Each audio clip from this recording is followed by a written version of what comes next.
everyone, Amanda here. I'm just coming to share a little bit of an idea that I've had for my newest journal. This is called Lavender Hues. That's the name of the digital kit that I've got from Artimaze, and I'm creating a TN style journal, and I'm still in the process of putting it together and decorating it, and I wanted a really good tuck spot to hold quite a few things. Now, when I first started journaling, I didn't have an awful lot of items, and so a couple of really lovely ladies sent me some racks, and in one of the racks was this folded book page, which is I have since found out is quite a popular way of doing a tuck spot for journals.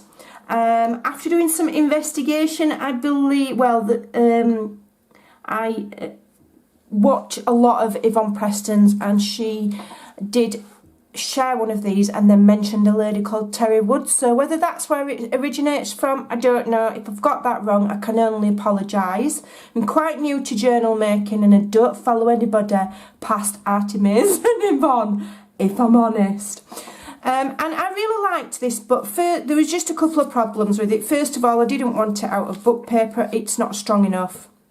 And in this particular journal, I didn't want any coffee dyed paper either, because I'm doing it in lavender and white.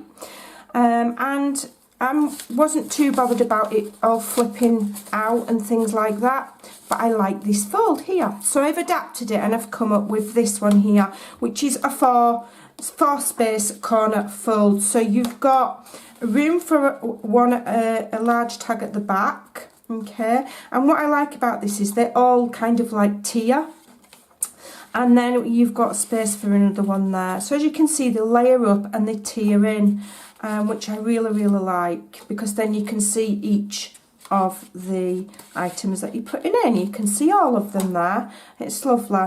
And you've got I've kept the little flip, and then I've decorated this one with some cheesecloth, and this little element here is, if you can see, and this little element here is from the digital kit and a fussy cutter. I like doing a bit of fussy cutting. Alright, and then we've sewn all the way around. So it's quite substantial. It's nice and strong because I've used scrapbooking paper and not just normal paper or book pages. So I'm going to show you how I've done that. Alright, really quickly. Let's move this here. So you start with a square. Okay, I just need to put my journal somewhere it's not going to fall over. So you start with a square, and you fold it in half. It doesn't matter which way because it's a square. So you fold it in half. Okay, now because it is this is scrapbooking paper, it's going to be slightly thicker than if you used a book page or coffee dyed copy paper, whatever. So I'm going to use my bone folder. So then you fold upwards, okay, and if it's a double-sided paper, you might want to be mindful which side you're going to have showing, etc. Okay, so you've got that effect. So then if you lift this far top right corner over and fold it over onto itself like so, creating a little triangle. Okay, but you want to leave about 1/4 of an inch all the way around, because we're going to sew it. And then you've got another 3 elements that will lift up. Okay, so you lift each one up in turn, folding it over, using this straight edge as a guide, but you fold each one smaller than the other. Okay,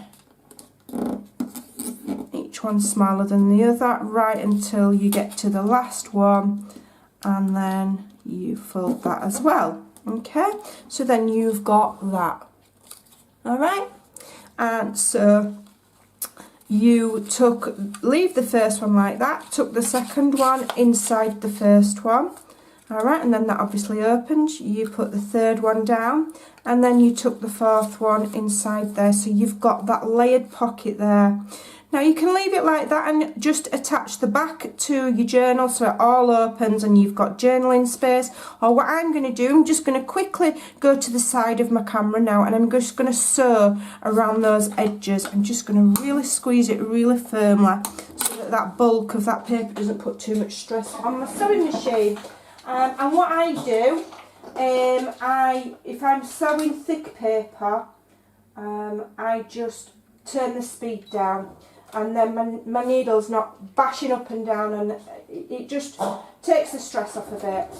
So on a very slow speed, and I'm keeping the stitching as far towards the outer edge as I can. Okay. And there. So that bottom one, and then that will hold it all together. If you don't have a sewing machine that you're happy to use on your crafting, then you can glue it closed, or as I say, leave it open.